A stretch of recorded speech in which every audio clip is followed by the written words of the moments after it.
Urip iku mung mampir ngombe, mati iku bali marang sing gawe urip.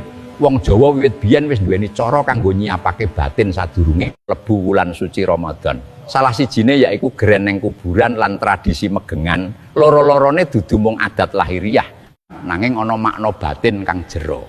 Geren ning kuburan miturut pitutur simbah sepuh yaiku wektu kanggo ngreni ati, ngendhegake langkah donya lan eling marang pungkasan urip.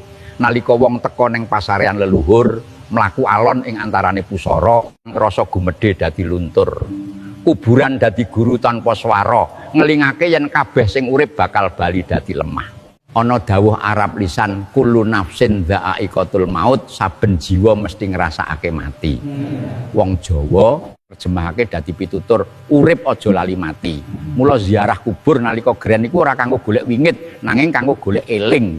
Nalika lungguh ing cedhake kuburan, wong biasane maca Al-Fatihah, Yasin utawa doa Allahumma ighfir lahum warhamhum wa'afihim. Iki dadi wujud bakti marang leluhur lan pangeling yen urip iku sambung rasa antarane generasi. Simbah biyen ngendika, geren ning kuburan iku nyepetake rasa sumarah, amarga ing kono kabeh manungsa padha. Dene tradisi megengan kang dionokake sadurunge wulan poso duweni makna megeng utawa nyekel. Wong diajak nyekel hawa nafsu sadurunge puasa sing sejati. Megengan biasane ana slametan, mangan apem utawa sego berkat, nanging simbole luwih jeru tinimbang sekadar panganan. Pepem asale saka tembung Arab afwan yaiku pangapura. Tegese wong kudu saling ngapura sadurunge mlebu Ramadan. Sebab poso ora mung nahan lapar lan ngelak, nanging uga resik-resik ati. Ing kawruh Jawa, tradisi iki kaya jembatan saka urip biasa menyang mangsa suci.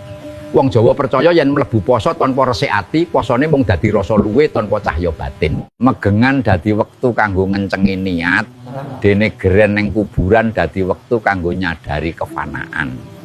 Wong sepuh kerep paring pitutur, sing ziarah kubur bakal eling asal lan tujuan, sing megengan bakal kuat nyekel iman lan laku. Yen loro-lorone nyawiji, poso dadi dalan nyuceni jiwa. Kuburan ora kanggo ditakuti, nanging kanggo dipahami. Ing sunyine pasarean, wong bisa krungu swara batine dhewe. Rasa andhap asor, tawakal lan rasa syukur bakal muncul. Kaya ucapan hasbunallahu wa ni'mal wakil, Gusti Allah cukup dadi sandaran. Pungkasane pitutur, geren ning kuburan niku pangeling supaya urip ora sembrono, megengan niku pangeling supaya ati ora kelangan arah. Lan poso iku dalan bali marang fitrah, wallahu a'lam bisawab. Mugi dadi pepadang lan pangeling tumrap sing ngrungokake pitutur iki.